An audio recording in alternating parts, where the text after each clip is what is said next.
My panelists need no introduction. You gonna do it anyway. Okay, I bet you 10 cents. I don't. Fair price. I owe you a dime, I'll pay you. Go ahead. No, you a nickel, right? Go ahead. Okay. Yeah, you owe me a nickel. Today let's talk about the election. This is our last show before the election. And let's talk about that. Well, You've been out there. Tell us what's going on, Dale Price, with this. I've been out here, gentlemen. I've been out here. I've attended every campaign rally, debate, get together, pork chop eating contest that these politicians have thrown together. And Okay. I'm hoping, like anybody else is hoping, that we have a different outcome than what we've had, from the previous elections. I see a lot of new faces. Okay. I see a lot of new faces. I see people like Derek Bennett. Derek Bennett is a young guy from Memphis. He's running for the Shelby County Trustee's office. Well qualified young man. I mean, CPA, veteran, church going guy, but nobody knows this guy. Okay. And if we can agree on one thing, is that Memphis, if they don't know you, they ain't gonna vote for you. Okay. So if we don't change this persona and give young guys and young women qualified and out here, putting themselves out here a chance, then we're gonna have the same old, we're gonna be electing these same people with the same results and the same gripes, same groans. He, like many others, doesn't stand a chance. Is that what we can conclude? We hear you saying. Well, if the normality is going to be same old, then That's we're what not going to elect them. same old, Right. same old equals same old. Yeah. Brother Paul, want to go to you. Is there any likely chance of an upset coming with this election? Well, I'm never going to underestimate the power of our people. We saw what happened to Eric County. Yeah, but I do believe that the power lies in the money right Okay. now. The system is broke. I don't believe in the system, Okay. this political system that we're in. And I know that the power is in the money. The vote does count, it does matter, but it's not going to make a difference. I mean, we don't know the real underlying problems that are going on with the system to really be able to effectively change what's going on. I do believe that if we tell people something simple, like if you see somebody's in office that's been in office for a while and you have people complaining about what they've done, then vote the new person in. I mean, just vote them in and let's give them the opportunity to prove to us that they can do the job. So when we have people like Steve Cohen's, the young lady that's going against Joe Brown, I don't want to mention the name, I don't want to mention Joe Brown's name. Okay. Some of these younger politicians coming in right now, we probably need to vote for them. Okay. And I can't give you the statistics behind each candidate right now. We don't have enough time, but we all should go out and do our own research and find out that, hey, the people that have been in office haven't done us any justice. So let's look at the potential candidates that are on board and pick one of those new candidates to be in office. Okay. So you said quite a bit. And one of the things I hear you saying is that we have nothing to lose by giving a new person a shot. Exactly. Then you also said something about complaining about what they have not done. Brother Baruti, Omar Baruti, can we name one politician, African American, black, Jew, Gentile, whatever, that has done something for African American? Can we name one? And can I hit you with a double question? Omar? Yes, sir. Is there a need for a complete overhaul in this Memphis political system? One politician. it's really hard to name one that's not been, had some money given to them as a special favor, starting with the politicians at the very top.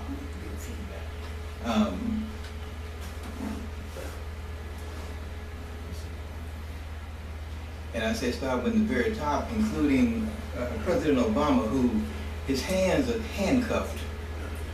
He really can't do anything, but there are some who don't have handcuffs that kind of way. They have other kind of handcuffs with currying for political favors. I remember a young man came to a meeting over at Dr. Richmond's place when we were meeting at the Walker House, and he was the person in charge of MAMS, and he was saying that he was going to run for mayor. And he said that as he started spreading the word about his idea, his desire to run for mayor, he said, check this out. He said, I could go to different people and I could get them to write me a check out for $1,000 or $2,000 or $3,000 to do my ministry at MAMS, right there on Airways. What is it called? The Memphis Athletic Ministries, which have children involved in athletics to keep them off the street. He said, but the minute I decided to run for mayor or to get into electoral politics, those same people that write me a check out for $3,000 wouldn't give me 3 pennies of their time or their money. Because all of politics has money at the root of it, and if you got enough money, you can buy or rent a politician. Okay. And I can't think of one, not even one, living or dead, that I could say he was clean and clear and he was for the people. He would give his life. I can't think of one. That's the problem. Somewhere we need to find politicians that claim to be righteous, stand up and be righteous, and you make it known that you cannot be bought and you are not for sale. Okay.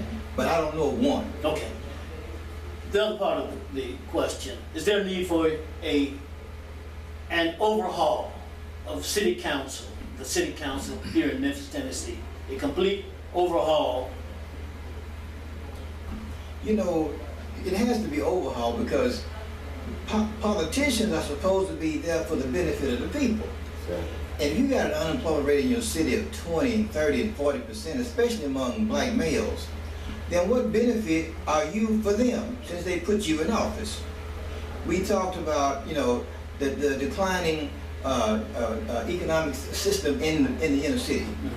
And you talk about what they call payment in lieu of taxes, where you give these big corporations tax breaks and tax freedom. To me, you got tax freedom for these 3 days. You know, we don't pay any taxes, sales taxes. But they get tax freedom for 10 years. 15. And longer. Yes. Yes. But they put their facilities in places that we can't get to it. They want to run a bus out there where you got to go to, but once they put it in the inner city, where you can just walk down the street and get to work. They need to do something that's going to not only empower the corporations that come to our city with tax incentives, they need to empower the people. What they should do is they should require anybody who gets a PILOT pilot, payment in lieu of tax, they should require them to hire a certain percentage of those workers should come from the underclass. That's right. It's supposed to be. Those who are on welfare, those who have never had a job, those who have felons on their record, those who can't get a job otherwise, they should require them to come through that process. If they don't do that, they shouldn't get any tax incentive from the taxpayers. Jabril Shabazz. Yes, sir. I think you're in agreement. What about this complete overhaul and how should it be done? Are you in agreement? Well, let me say it like this. You know, the first question about the politicians themselves or the people that's running for political office. Okay. You know, most of the Negroes just never came to the community to even put a footprint in the community. Now, I can't vote for them because I don't know. You know, if you judge a man by his work, then where you been working at? So, you come to the community, you know, and you don't do nothing. I mean, you're not even known there. You know, the black community in this city need everything. It needs leadership, it needs money, it needs structure, you know, infrastructure, designs and work and this kind of thing. I'm not talking about gerrymandering, you know, because that's going on by the dominant class.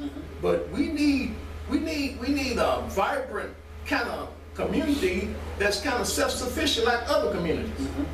You know what I'm saying? Most of these people running out there, some people out there that's heavyweights as far as I'm concerned, because they have came to the black community and applied themselves, you know, made themselves known. They worthy of my vote. But some of these Negroes that just popped up yesterday, and I don't know where they come from, I don't know if they come from America, you know, because they hadn't showed up in the community to be of any kind of asset or express their desire to be a representative of our community, you know, but they run for office. But the second question was, well, let me ask you this. Are there, you said some who just popped up, are there, and we'll come back to that, are there some politicians who have been there forever and have not done anything, and it's a time for them to go? And let me add on top of that, in the interest of time, just more quickly. What about North and South Memphis, the blight there? What, I'm hearing some things, looking at some things on the net that money is coming through, but somehow or another is not getting let me it. say this here. You know, when Talk you about that. South Memphis and North Memphis, the same representatives that's been representatives of those districts have been there for forever and no substance. See, what our community needs is substance. We need somebody that's going to go down there into City Hall or any other kind of position of representation and be an advocate for our community. If they're not an advocate for our community, then who are you an advocate for? You see what I'm saying? We have to put those questions before these up and coming new faces out here and ask them that question. You know, now I go back to how Memphis, this latter part of Memphis got kind of cranked up in this kind of thing where we were able to put in black people. You know, if it wasn't for Talib Muhammad lawsuit, you know, and I measure that on the same level that I measure Robert Church, you know, idea for buying back the charter of Memphis. You know, then, thanks, brother. But I filed that lawsuit, one man, one vote in Shelby County area, you know, which allowed W. Harrington to go into the mayor's office. Before then, you know, they always had a block, you know, and you had to, in casting your vote, they always had a runoff. Well, we always lost runoffs, you know, so when you study the political arena in Memphis, you know, we have to become astute to how this politics stuff has been played out over the years, you know, then we can understand that, you know, some of these folks out here that ain't got no footprint in the black community don't deserve 1 hour votes. But we do need new faces, according to, you know, we've got some new faces out there, in order just to get rid of their old heads, you know, that plantation structure, you know, throw a new person in there and then petition them constantly to make sure that they stay within the confines of whatever their propaganda is or whatever their campaign slogans or platform was. I'm detecting aspects of your strategical conversation. Brother Paul, in our conversations around the circle, not just you have said the system does not work. Do you think that any of these politicians, if they win, whoever they are, they're not going to be able to do anything because the system does not work? It's an old entrenched system and it has to be overhauled. The system doesn't work. Can you elaborate? You know, without people, anything is possible. That's number one. I personally don't believe that the system works. And for some of us, you know, there's an old saying in the fellowship. They say, you know, sometimes quickly, sometimes slowly. But it'll always materialize if you work for it. Now, for me, it came quickly to understand that this system doesn't work. But a lot of us have only known this political system all their life.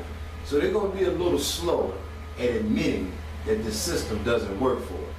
I mean, just this election, in the black communities, in the black precincts, they had blackouts.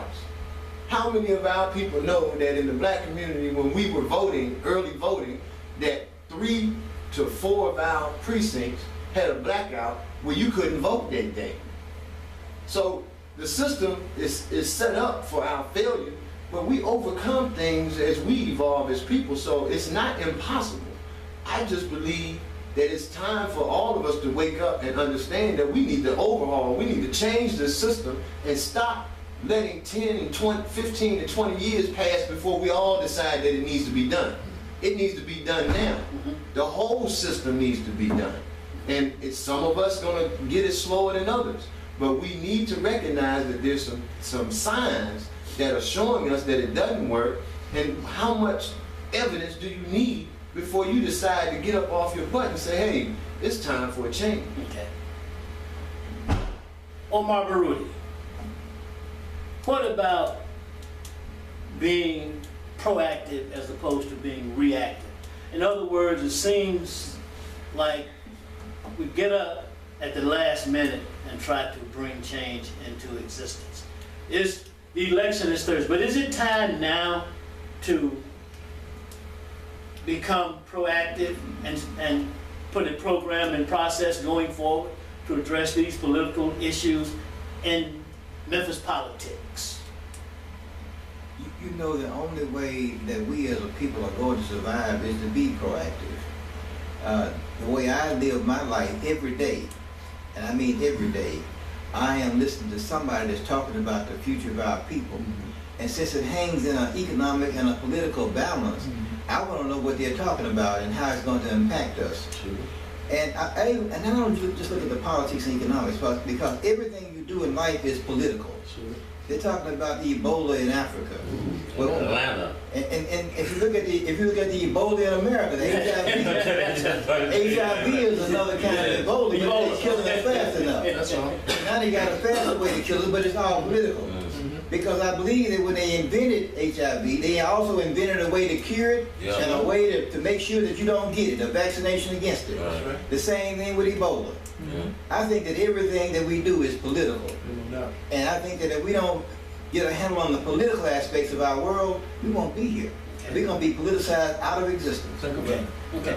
Following along that line of thought, Bill Price, politics. What are politics? Do they have to do with policy making that govern and control the lives of the community? Are we being controlled by politics, and yet we are not actively participating in Memphis politics to the degree that we should be?